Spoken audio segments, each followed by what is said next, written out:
tanpa pertolongan Pak Joko Widodo, tidak mungkin kami menang pemilu. Hidup Pak Jokowi. Saya cuma pengen mengingatkan satu Pak Prabowo, satu orang aja Pak Presiden.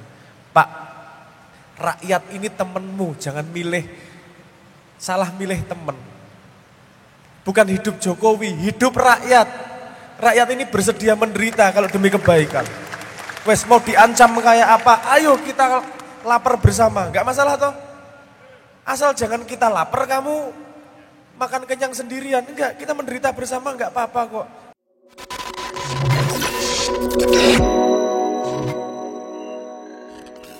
Yang kita tunggu-tunggu Mas Ferry, pandangannya tentang dari sudut pandang yang kita semua mengharap keadilan darinya, tapi ternyata itu malah dipakai untuk ngepruk semua orang. Gimana sih ini? Hukum ini gimana sih? Mbok kita diajak ikut serta dalam peduli sama Indonesia. Ini kadang-kadang begini, sorry, agak panjang sedikit, sorry Mas Ferry. Tadi saya memperhatikan kalimatnya Pak Khalid tadi. Bagaimana inisiatif itu bisa ngerusak banyak orang. Itulah kenapa kalau kita milih pemimpin mesti matang. Kalau pakai teorinya pemimpin itu level negara itu mampu melihat 25 tahun ke depan seperti apa. Ini 5 tahun aja gak bisa ngelihatnya cuma bisa menang berikutnya kok. Pasti semua inisiatifnya tidak punya jangka panjang, pertimbangan yang panjang. Nah di sini hukum dan para ahli lainnya menjadi pembantu menyeimbangkan. Tapi kalau Indonesia ini mau gak seneng saya Indonesia gelap. Tapi saya setengah mati mencari lampunya ini di mana ini. Satu-satunya harapan lampu itu aja berteriak itu tadi yang membuat ternyata gelap gitu. Monggo Mas Ferry, kalau panjangan nanti bisa dibredel saya. Makasih Mas Abrang. Assalamualaikum warahmatullahi wabarakatuh. Yang saya hormati guru-guru saya, sahabat-sahabat semua yang hadir. Rindu dan kangen juga dengar Mas Abrang nyanyi. Saya bersedia memberikan kesempatan waktu saya untuk Mas Abrang nyanyi. Tadi versi Kiai Kanjeng keren sekali ya. Mudah-mudahan nanti ada album versi Kiai Kanjeng letonya. Saya tidak bisa merasa tidak bersalah karena memang sebagian problematika bernegara adalah problematika hukum. Tetapi kalau mau membela diri, hukum itu benda mati. Konstitusi kita itu tidak hidup. Benda mati saja. Semua kita harus merasa memiliki hukum. Semua kita harus merasa punya konstitusi. Kalau kita tidak merasa punya konstitusi, akan ada seorang anak dari negeri entah mana, di mana akan mengubah-ubah hukum demi kepentingan dia. Saya ambil contoh ya, betapa matinya pasal-pasal konstitusi itu. Pasal 33 ayat 1 Undang-Undang Dasar 1945 kurang lebih bunyinya begini. Perekonomian disusun sebagai usaha bersama berdasarkan azas kekeluargaan. Pertanyaannya Mas Abrang, keluarga siapa ini? Nah, jangan ke sana, itu ke arah Solo tuh. Dia sekarang di Jakarta.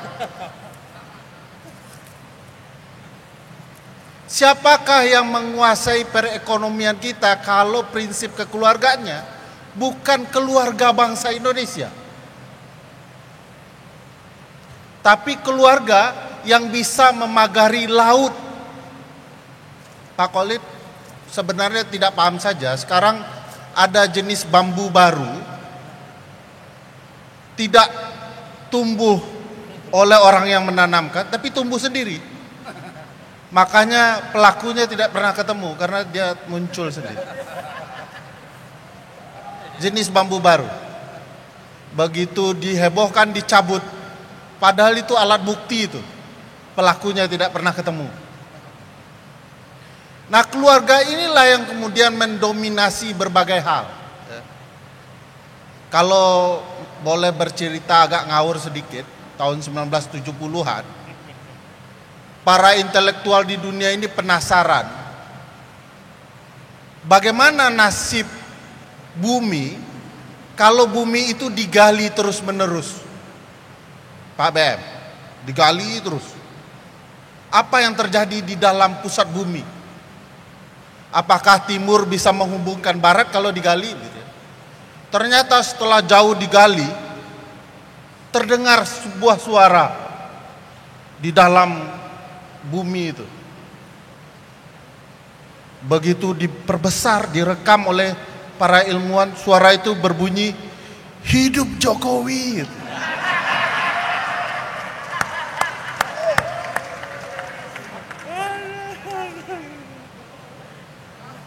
Saya juga tidak habis mengerti kenapa keluarga ini begitu diagung-agungkan. Coba sebut apa betul prestasinya bagi rakyat Indonesia. Kenapa buzzer begitu nyaman melindungi keluarga ini? Apa prestasinya?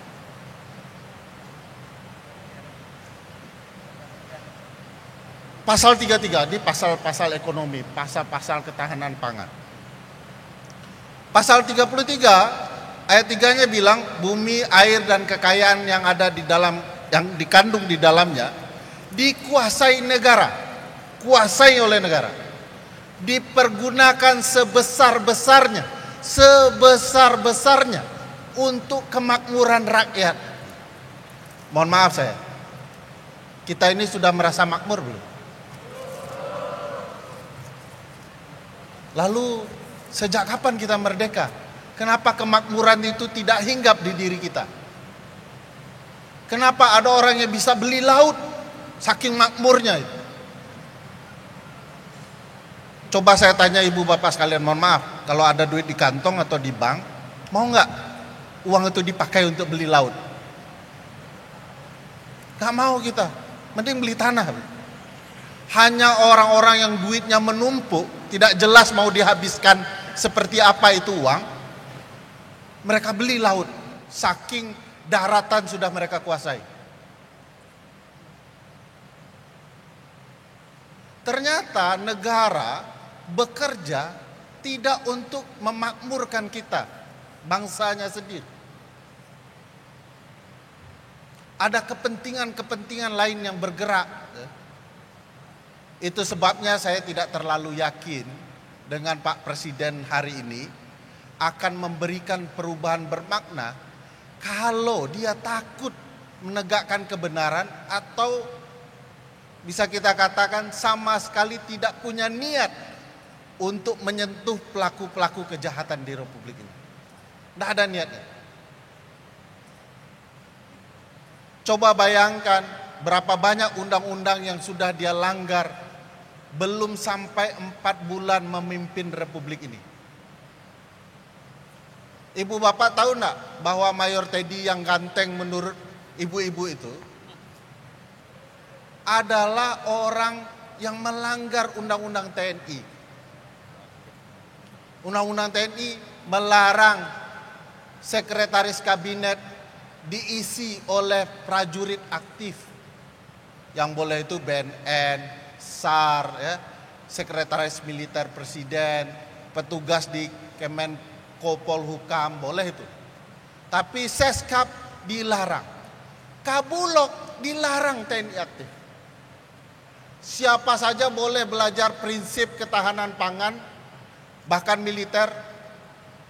Gak harus, bagi saya melanggar ya, konstitusi paling besar adalah menggunakan militer untuk ruang-ruang pekerjaan sipil. Kabulok, prajurit aktif. Seskap, prajurit aktif. Jangan tanyakan polisi yang bayar-bayar itu ya, sudah aktif di mana-mana sebelumnya. Sudah di mana-mana polisi. Sekarang eranya multifungsi TNI. Dan itu melanggar. Kenapa tidak boleh dan ini ngawur? Semenjak era Pak Presiden Joko Widodo hingga saat ini, urusan ketahanan pangan diserahkan kepada prajurit. Apa konsepnya? Konsepnya pertahanan pangan, ada pertahanannya. Apa saja yang ada pertahanan, pokoknya urusan prajurit. Ini konsep sesat lagi menyesatkan. Seperti laut dan sertifikatnya itu. Maka tiba-tiba food estate diurus oleh prajurit, oleh Kementerian Pertahanan, yang harusnya memastikan pesawat kita tidak bermasalah, ya, kapal perang kita tidak bermasalah. Sekarang ngurus pangan, itu sebabnya kita gagal food estate-nya. Tiba-tiba jagung berubah menjadi ubi. Tapi itu hebat juga berarti. Terobosan. Bagaimana menciptakan jagung menjadi ubi. Nggak akan berhasil karena bukan itu profesinya. Pasal-pasal konstitusionalnya adalah pasal 30 Undang-Undang Dasar. Bahwa urusan pertahanan keamanan memang urusan polisi dan TNI. Urusan pangan, urusan sipil. Kalau digabung, nanti nasi kita bisa jadi tank baja. Makanan kita bisa menjadi baju anti peluru. Tidak tepat gitu. Kita melanggar konstitusi sudah dari awal, dari pemerintahan ini. Kalau ibu bapak perhatikan pasal-pasal konstitusi, kita akan segera menuju era kegelapan. Konstitusinya ada, tapi tidak dipakai.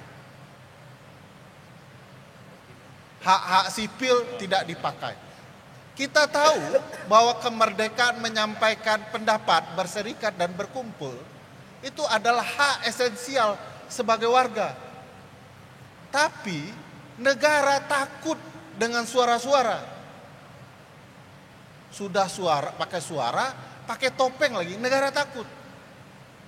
Cuman teriak bayar, negara takut. Dengan lukisan negara takut. Apalagi kalau sudah cerita filsafatnya Mas Sabrang, tambah takut tuh negara. Jadi bagi saya banyak pelanggaran konstitusional yang harus kita benahi selama kurun ke depan gara-gara kita mengabaikan pemilu kemarin. Tadi Mas Sabrang tanya, ini saya nggak suka dengan pemilu ini ya karena begini, menghasilkan pemimpin yang kelasnya begini, padahal harus dipikir betul. Nah alhamdulillahnya Pak BM, waktu saya dan teman-teman buat film Dirty Food, cerita soal kecurangan pemilu dan pelakunya adalah orang Solo tadi yang nunjuk-nunjuk begitu ya. Solo ke arah sana ya Pak BM? Oh Solo. Sudah nunjuk salah lagi. Nunjuk Solo. Waktu itu kami cerita, ini pelakunya. Dia mengendalikan berbagai aparat kepentingan untuk memenangkan anaknya. Oh semua bilang, wah ini orang sakit hati tidak dapat jabatan. Dari dulu tampang saya itu tidak ada tampang pejabatnya. Tapi dinyinyirkan bahwa digeser substansinya. Bukan kecurangan, tapi Anda rakus jabatan. Jadi orang tidak membahas substansi bahwa pelakunya adalah Joko Widodo. Nah alhamdulillahnya tidak ada angin, tidak ada hujan. Presiden terpilih sendiri yang ngaku. Tanpa pertolongan Pak Joko Widodo, tidak mungkin kami menang pemilu. Hidup Pak Jokowi. Ngaku. Dan alhamdulillahnya sekarang Mahkamah Konstitusi barusan juga ngaku. Putusan Mahkamah Konstitusi terkait pencalonan istri Menteri Desa Pak Yandri mempertegas bahwa pejabat negara terlibat dalam kecurangan pelaksanaan pilkada, cawe-cawe sehingga istrinya bisa menang. Pertanyaan saya ke Mahkamah Konstitusi, kalau Mahkamah yakin ada pejabat negara cawe-cawe saat pilkada, kenapa Mahkamah Konstitusi tidak yakin ada pejabat negara yang namanya presiden cawe-cawe dalam pilpres untuk memenangkan anak? Mungkin Mahkamah Konstitusi baru dapat hidayah. Selama ini tertutup kegelapan. Jadi makin hari makin ada pengakuan, berbagai kecurangan muncul. Tinggal kita rakyat mau apa? Mau ketahanan pangan yang dikelola oleh militer, polisi dan lain-lain. Atau sipil mengelola apa yang menjadi hak sipil sendiri. Sekarang teman-teman semua kita ini sedang dibujuk oleh makan bergizi gratis berbelatung. Menurut salah satu pejabat. Ya kalau tidak belatung ya jangkrik ya. Untuk bergizi. Kita disuruh makan jangkrik, anaknya makan pizza. Kita sedang dibujuk, dana efisiensi, sebenarnya kata efisiensi keuangan negara tidak tepat. Undang-undang keuangan negara sudah memerintahkan dari awal pejabat itu pakai uang negara harus efisien. Jangan semua mobilnya Mercedes gitu ya. Ini pejabat staf apa semua dikawal kemana-mana. Itu uang itu. Kita sedang dibujuk dengan program ini, uang dicoba efisienkan 750 triliun. Berapa untuk makan bergizi gratis tahap awal? 20 triliun. Sisanya kemana? 320 triliun lebih untuk Danantara. Ternyata uang negara efisiensi itu untuk investasi. Siapa yang mengelola dana investasi itu? Penasehatnya adalah Presiden Joko Widodo. Ada anak sulungnya di dalam strukturnya. Ketuanya Roslan, tim suksesnya Pak Prabowo. Ada direkturnya orang Minang, teman Pak BM makan teh talua di Minangkabau, Doni Oskaria. Lalu direktur berikutnya adalah menantunya LBP, Pandu Sahrir. Satu keluarga ada di dalam bisnis investasi yang dikatakan sebagai efisiensi anggaran ini. Artinya mereka betul-betul mematuhi kehendak Undang-Undang Dasar 1945 pasal 33 bahwa ekonomi disusun sebagai usaha bersama dengan memperhatikan azas kekeluargaan Joko Widodo. Sekian, terima kasih.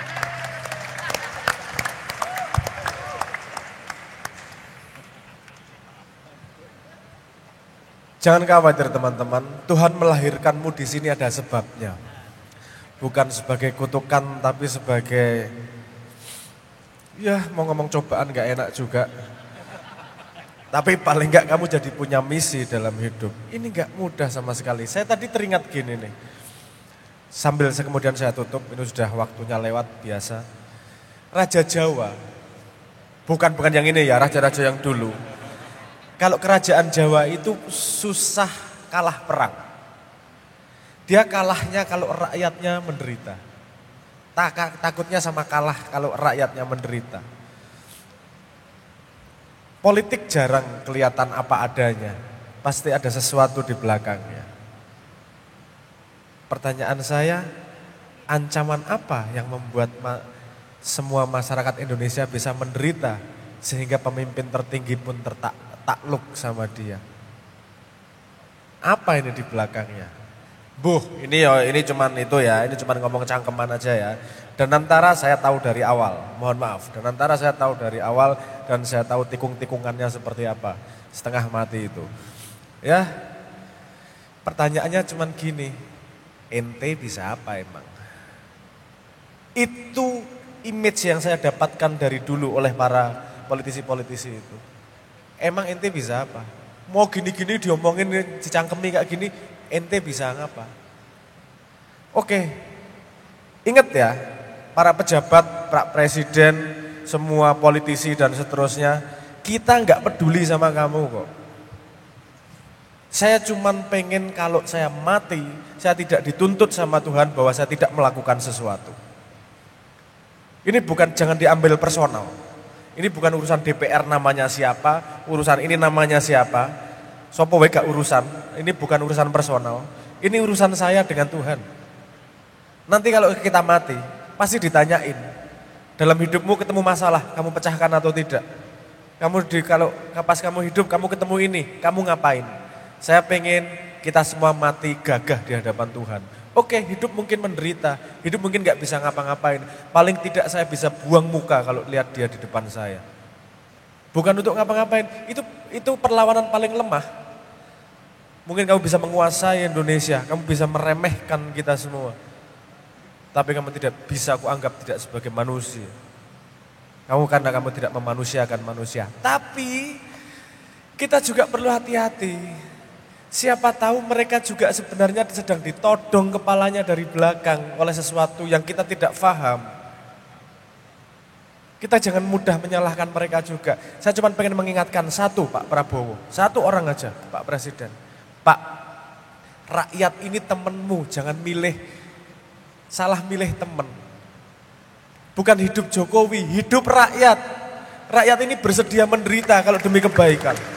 Wes mau diancam kayak apa, ayo kita lapar bersama, gak masalah toh. Asal jangan kita lapar kamu makan kenyang sendirian, enggak, kita menderita bersama enggak apa-apa kok. Pak Prabowo, jika langkahmu membuat kita menderita, tapi untuk Indonesia, libatkan kita dalam perjuanganmu. Kita hadapi siapa saja. Kita ngeleh rapopo, kita puasa setahun enggak masalah. Kalian untuk kebaikan Indonesia. Pilih temanmu yang benar. Tanggung jawabmu adalah 271 juta masyarakat yang siap bersamamu di sampingmu. Siap mati, siap menderita. Jangan salah pilih teman. Jangan salah pilih hidup. Kita hidup karena Tuhan, hidup Tuhan. Sekarang hidup Muhammadiyah. Berani melakukan hal-hal seperti ini. Terus konsisten, tenang aja. Indonesia gelap, saya sudah antisipasi dari tahun 2006. Sehingga saya bikin lagu yang judulnya Sebelum Cahaya. Bentar lagi kita menuju cahaya. Amin ya rabbal alamin.